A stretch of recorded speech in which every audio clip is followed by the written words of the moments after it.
Prieš pradedant gilintis į Dievo žodį, noriu pasveikinti jūs apaštalo Pauliaus žodžiais, kuriuos jis parašė romiečių bažnyčiai.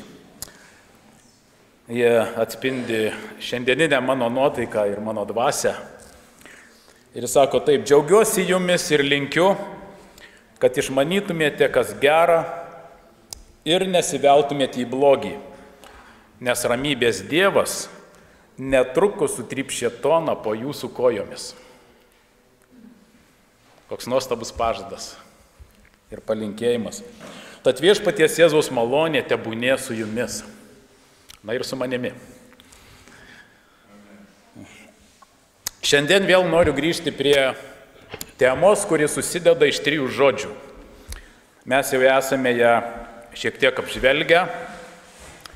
Ir tie 3 žodžiai yra Jėzus, mokinystė ir misija. Kai kurios tai džiugina, kai kurie galvoja, na ir vėl reiks kažką daryti. Šie 3 žodžiai yra labai glaudžiai tarpusavėje susiję ir praktiškai tai yra tie žodžiai, kurie apibūdina tikrąją Dievo bažnyčią. Ji pastatyta ant Jėzaus mokymo, ją sudaro Jėzaus mokiniai ir ji tęsia Jėzaus pradėtą misiją. Tai yra dėl ko Dievas įkūrė bažnyčią šitoje žemėje. Ši seka labai gerai matome Evangelijoje pagal Luką 9 skyriuje. Ir aš perskaitysiu šitame skyriuje nuo 1 iki 6 eilutės. Evangelija pagal Luką 9 skyrius nuo 1 iki 6 eilutės. Čia yra rašoma apie tai, kaip Jėzus į misiją pasiunčia 12 apaštalų, būsimų aišku dar. Šiuo metu jie yra 12 mokinių. Sukvietęs 12, Jėzus suteikė jiems galią ir valdžią visiems demonams tramdyti ir ligoms gydyti. Čia panašiai kaip apaštalo Pauliaus pažadas, palinkėjimas, kad viešpats suteikė savo vaikams galę mindžioti, trypti šėtoną ir jo demonus. Ar kada pagalvot, kokią galę Dievas davė bažnyčiai? Ir tada kaip mes turėtume eiti per šį pasaulį. Paskui jis siuntė Dievo karalystę skelbti ir ligonių gydyti. Jis pasakė jiems: nieko neimkite kelioniai, nei lazdos, nei krepšio, nei duonos, nei pinigų. Neturėkite nė 2 palaidinių. Jei eisite į kokius nors namus, pasilikite tenai. O iš ten keliaukite toliau. Ir kur tik žmonės jūsų nepriimtų, išeidami iš to miesto, nusikratykite nuo kojų dulkes kaip liudijimą prieš juos. Taigi išėję jie traukė per aplinkinius kaimus, visur skelbdami gerąją naujieną bei gydydami.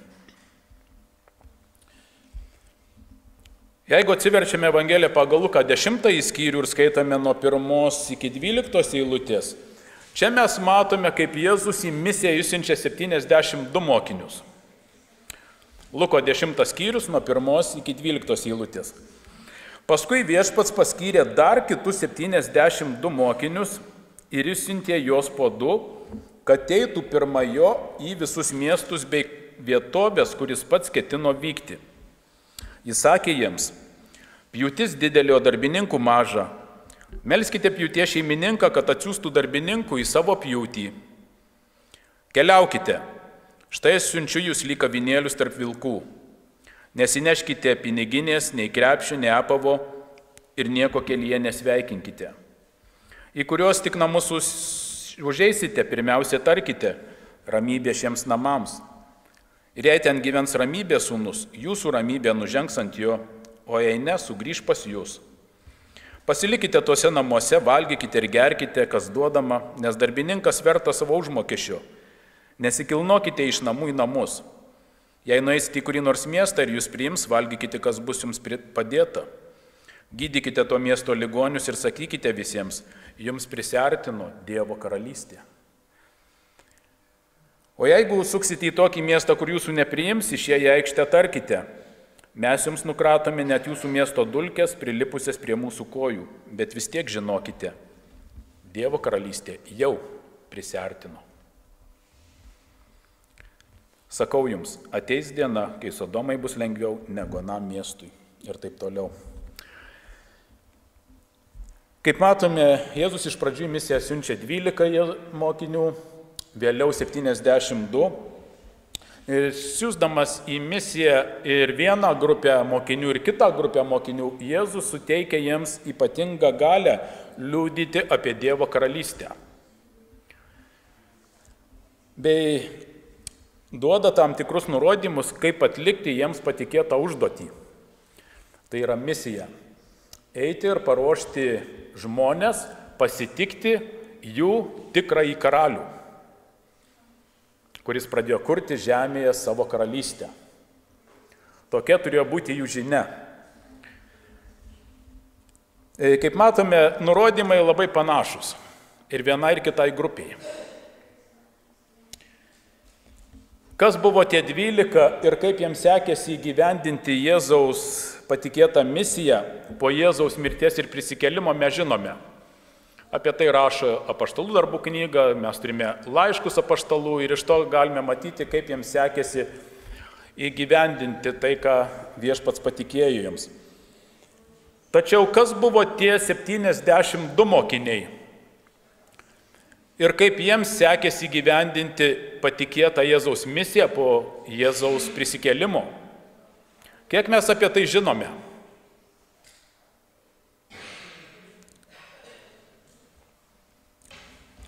Nedaug iš tiesų, ar ne? Galima sakyti, kad 12 Jėzaus mokinių buvo matomi ir gerai žinomi, o 72 buvo tarsi slapti Jėzaus mokiniai, per kurios taip pat veikė Dievo dvasia, kaip ir per tos 12, tačiau per šitus slaptus mokinius Dievo dvasia vedė nematomą Dievo bažnyčią. Ši mintis apie matomus ir nematomus ar slaptus Jėzaus mokinius man kilo beskaitant Evangelijos ištrauką apie Jėzaus laidotuvės. Ir pradžioje noriu perskaityti iš Evangelijos pagal Matą 27 skyriaus ištrauką. Evangelija pagal Matą 27 skyrius ir čia apie Jėzaus laidotuvės rašo nuo 59 eilutės iki 61.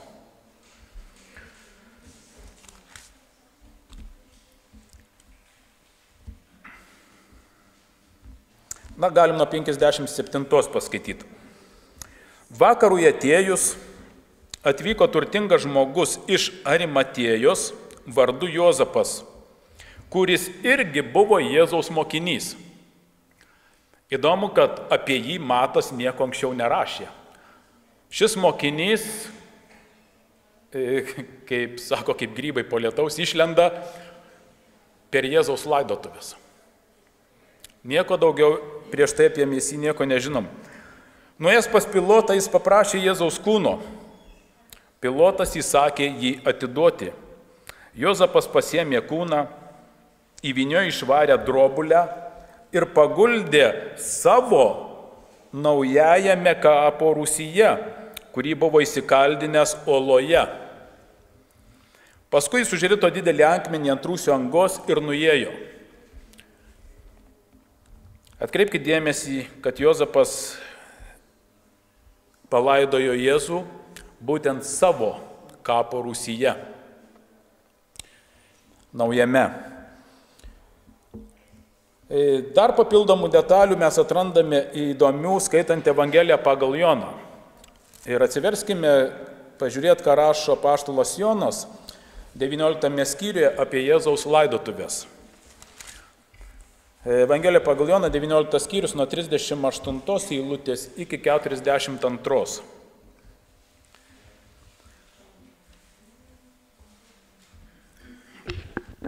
Po to Jozapas iš Arimatėjos, kuris buvo Jėzaus mokinys, tik slaptas dėl žydų baimės, paprašė Pilotą leisti nuimti Jėzaus kūną. Pilotas leido. jis atėjo ir nuėmė kūną nuo kryžiaus. Taip pat atvyko ir Nikodemas, kuris pirmiau buvo atėjęs pas Jėzų nakčia. Jis atsigabeno apie 100 svarų miros ir alavijo mišinio. Taigi jie paėmė Jėzaus kūną ir suvyniojo į drobulę su kvepalais, kaip reikalavo žydų laidojimo paprotys. Toje vietoje, kur buvo nukryžiuotas Jėzus, buvo sodas ir sode naujas kapo rūsys, kuriame dar niekas nebuvo laidotas. Ten ir paguldė Jėzų, nes buvo žydų pasirengimo diena, o kapas arti. Jeigu atkreipė dėmesį, Matas rašo, kad kapo rūsys priklausė Juozapui. O čia rašoma, kad jis buvo sode, net kaip įprasto olose akmenuotose. Taigi tai parodo, kad Juozapas buvo turtingas žmogus ir jis turėjo pasirinkęs ypatingai gražią vietą savo šeimos kapavietėje. Tačiau svarbiausia detalė, į kurią noriu atkreipti dėmesį, ką mini apaštalas Jonas, tai, kad Juozapas iš Arimatėjos ir fariziejus Nikodemas yra įvardyti kaip slapti Jėzaus mokiniai. Ir būtent jie yra tie vieninteliai mokiniai, kurie pasirūpino Jėzaus laidotuvėmis. Ta Paskos popietę, kai Jėzų reikėjo nuimti nuo kryžiaus, neliko nei vieno matomo Jėzaus mokinio. Nei Petro, nei Mato, nei Tomo, nei Pilypo, nei Baltramiejaus, nei Andriejaus, nei Zebediejaus sūnų Jokūbo ir Jono, nei Tado, nei kitų. Nei vieno. Nors jie su Jėzumi diena iš dienos vaikščiojo 3 metus ir matė visus jo stebuklingus darbus, tačiau lemiamą valandą jie pagauti baimės Jėzų paliko vieną. Ir štai visiškai netikėtai Jėzus palaidojamas kape, kuris priklauso slaptam dėl žydų baimės Jėzaus mokiniui Juozapui iš Arimatėjos. Ar matote, koks paradoksas čia įvyko? Lemiamą valandą 11 mokinių pasislėpė baimė šešėlyje nuo visų, o kiti 2 slapti mokiniai tą pačią valandą išlindo iš baimės šešėlių į dienos šviesą ir pasirodė visiems žmonėms. Matomi mokiniai pasislėpė, slapti mokiniai atsiskleidė.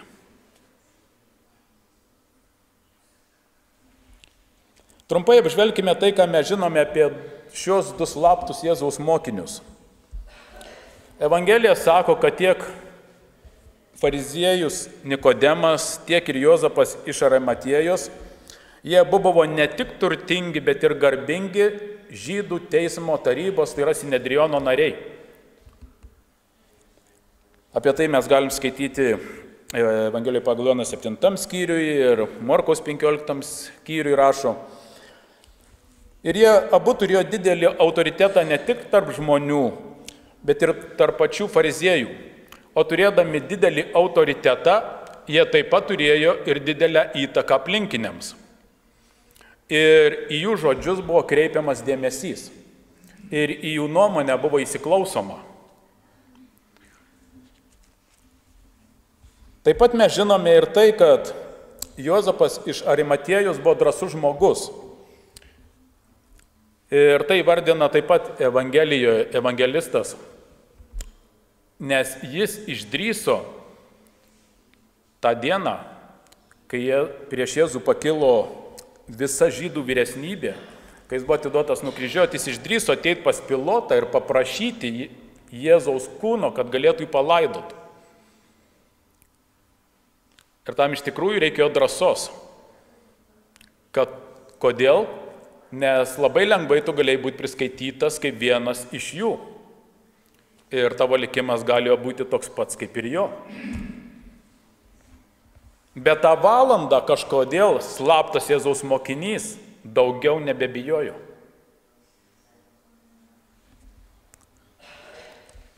Dar mes žinome ir tai, kad Nikodemas kartą naktį, tai yra slapčia, atėjo pas Jėzų pasikalbėti su juo apie jo mokymą ir darbus.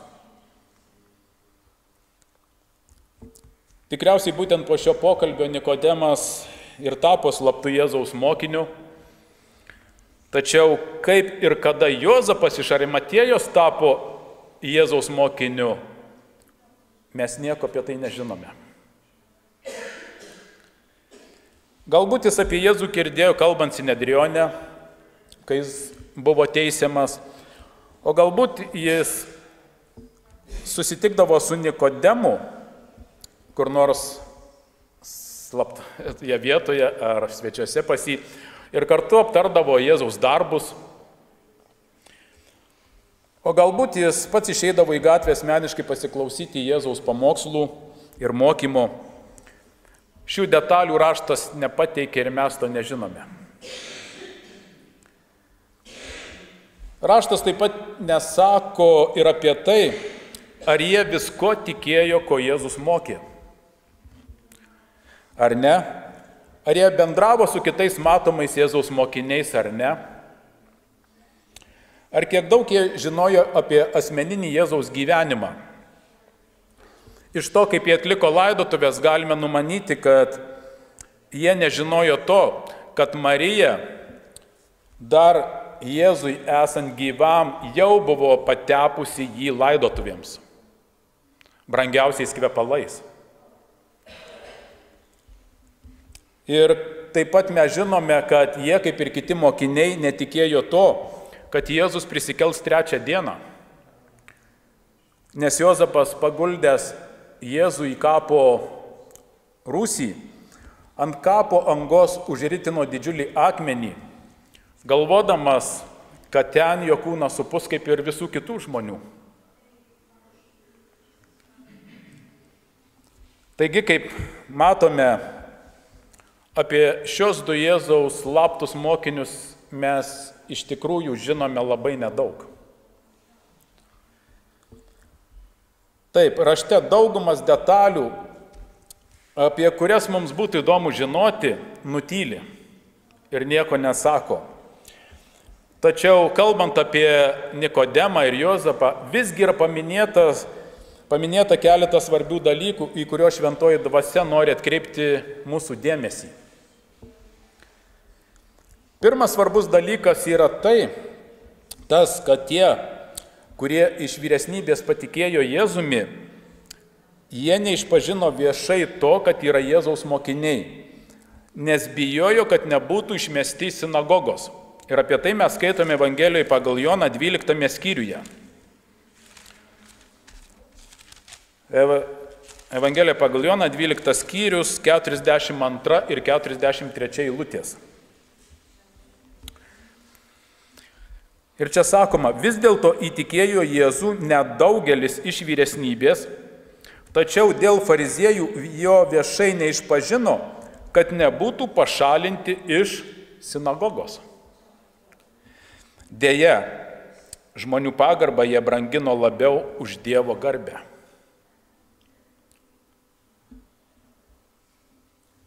Šie žydų tautos vadovai, kurie patikėjo Jėzumi, jie slėpė savo tikėjimą,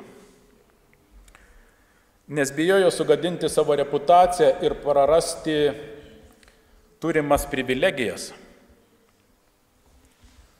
Kaip raštas sako, dėja žmonių pagarbą jie labiau brangino negu Dievo garbę. Ir dėl to jie liko slaptais Jėzaus mokiniais. Galbūt ir Juozapas, ir Nikodemas taip pat buvo tie, kurie slėpė savo tikėjimą. O galbūt jie buvo nusprendę sąmoningai veikti slapčia, kad galėtų, būdami Sinedriono tarybos nariai, pateikti Sinedrionui labai nepatogius klausimus. Nes visgi Evangelijos mini, kad abu, tiek Nikodemas, tiek Juozapas, buvo garbingi teismo tarybos nariai. ir nemanipuliavo, ir nevaidmainiavo.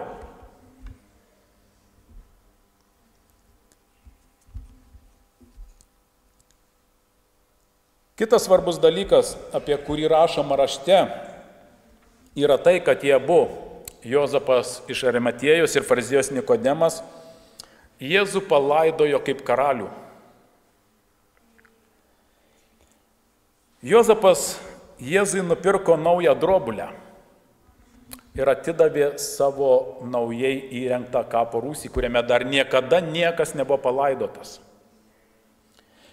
O Nikodemas, kaip mes skaitėme 19 skyriuje, pasakyta, jis atnešė 33 kg miros ir alavijo mišinio. Tai yra toks tepalas, su kuriuo jie ištepė tą naują nupirktą drobulę, į kurią įvyniojo Jėzaus kūną ir po to paguldė į kapo rūsį. 33 kg brangaus miros ir alavijo mišinio. Visa tai liudija, kad Jėzaus laidotuvės prilygo karaliaus laidotuvėms. Paprastų žmonių taip nelaidojo. Šią akimirką meilė Jėzui padėjo nugalėti jų baimės ir išpažinti, kad Jėzus buvo jų naujasis karalius.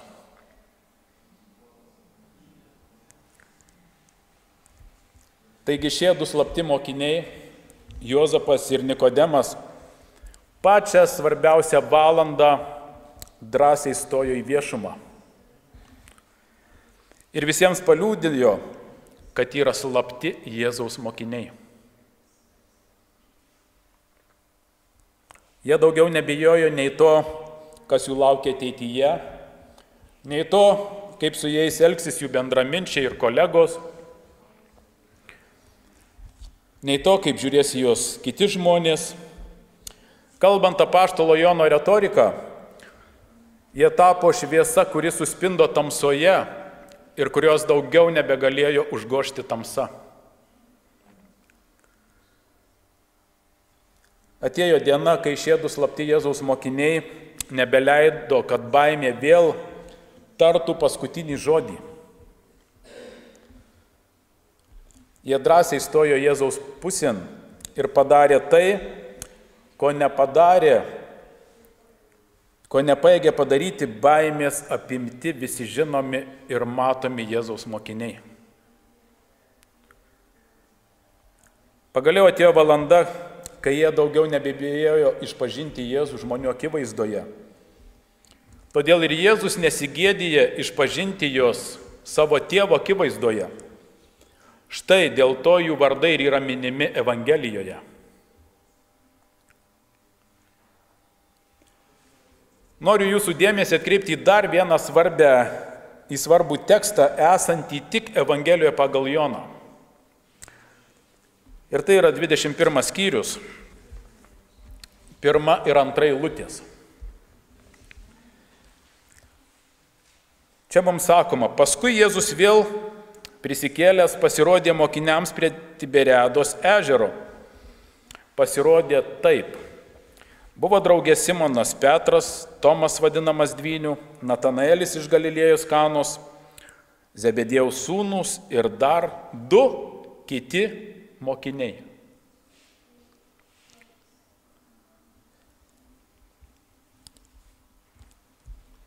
Tai yra Evangelijos epilogas, pabaiga, kuriame yra prašomas trečiasis prisikėlusio Jėzaus pasirodymas mokiniams prie Galilėjos ežero. Pirmasis Jėzaus pasirodymas prie kapo buvo skirtas asmeniškai Marijai Magdalietei. Ir apie tai apaštalas Jonas rašo 20 skyriuje nuo 11 iki 18 eilutės. Antrasis prisikėlusio Jėzaus pasirodymas buvo skirtas visiems 11 mokinių. Ir tai vyko slaptame kambarėlyje, kuriame jie buvo susirinkę ir užsirakinę duris, kad niekas pašalinis neįtų nes jie vis dar buvo pagauti baimės. Ir šitie matomi mokiniai Jėzaus nukryžiavimo dieną tapo slaptais Jėzaus mokiniais. Ir apie tai Jonas rašo nuo 19 iki 31 eilutės 20 skyriuje. O kam buvo skirtas šis trečiasis Jėzaus pasirodymas prie Galilėjos ežero? Kaip skaitome, jis buvo skirtas tik 7 mokiniams. Skaičius 7 nėra atsitiktinis. Skaičius 7 mums visuomet primena apie Dievo darbų tobulumą ir užbaigtumą. Taigi atidžiai pažiūrėkime, kasgi buvo tie 7 Jėzaus mokiniai. Pirmiausia, tai Simonas Petras ir Tomas Dvynys. Evangelijai pagal Joną kažkodėl Tomas vadinamas Dvyniu. Jie atstovauja matomus Jėzaus mokinius. Po to eina Natanaelis iš Galilėjos, jis nebuvo vienas iš 12. Greičiausiai jis buvo vienas iš 72 Jėzaus mokinių. Toliau Zebedėjaus sūnūs Jokūbas ir pats Jonas, kuris parašė Evangeliją. Vėl du atstovai iš matomų Jėzaus mokinių. Ir galiausiai dar kiti 2 Jėzaus mokiniai, kurių vardo mes nežinome. Tai tie, kurie atstovauja slaptus Jėzaus mokinius. Galbūt tie 2 mokiniai ir buvo tas pats Jozapas iš Arimatėjos ir fariziejus Nikodemas. Tekstas to nesako ir mes negalime to tvirtinti. Tačiau tekstas aiškiai sako, kad Jėzus pasirodė ne tik matomiems mokiniams, bet ir slaptiems.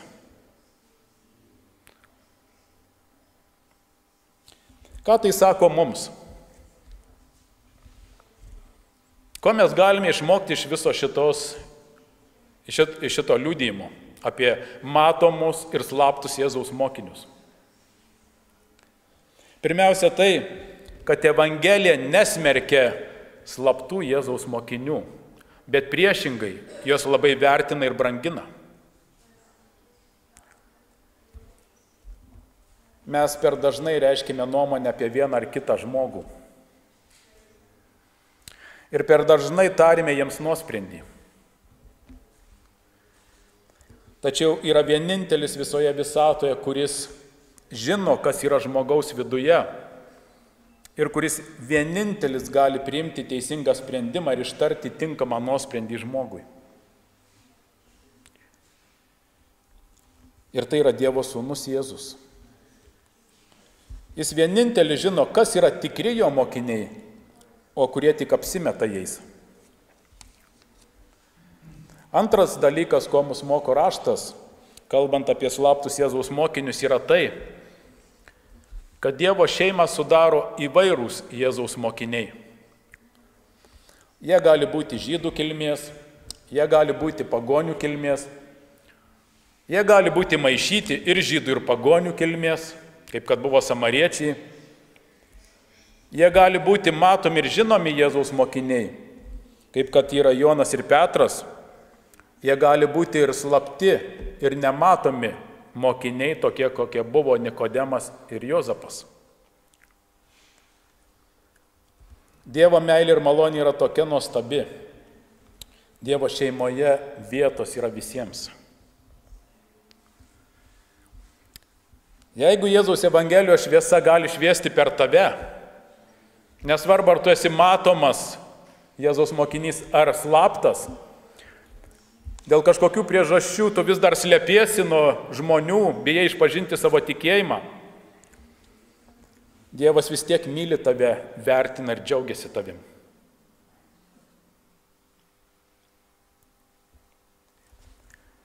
Trečias bei svarbiausias dalykas yra tai, kad slapti Jėzaus mokiniai galiausiai išlindo iš baimės šešėlio ir prisijungė prie matomų Jėzaus mokinių. ir visi tapo viena dieviška šeima. Taigi Evangelijos kvietimas šiandien skamba taip. Jeigu šiandien tu vis dar esi slaptas Jėzaus mokinys, daugiau nebeleisk baimiai valdyti tave ir užgniaužti tikėjimą savyje. Jeigu tu šiandien vis dar esi slaptas Jėzaus mokinys, nebijok išpažinti, kad Jėzus yra tavo Dievas ir tavo gelbėtojas. Jeigu šiandien tu dėl baimės vis dar esi slaptas Jėzaus mokinys, daugiau nebebijok ir išeik iš baimės šešėlių. Ir neleisk baimiai valdyti tavo gyvenimą, bet pasirodyk dienos šviesoje, kas iš tikrųjų esi. Jeigu šiandien tu vis dar esi slaptas Jėzaus mokinys, daugiau nebeslėpk savo meilės kūrėjui ir atpirkėjui, nes laiko slėptis jau nebėra. Ateik ir prisijung prie matomų Jėzaus mokinių ir tapk vienos didelės Dievo šeimos nariu ir dalimi. Amžina garbė ir šlovė tekyla iš mūsų širdžių vieninteliam amžinajam ir maloningam Dievui Tėvui ir jo Sūnui Jėzui Kristui. Amen.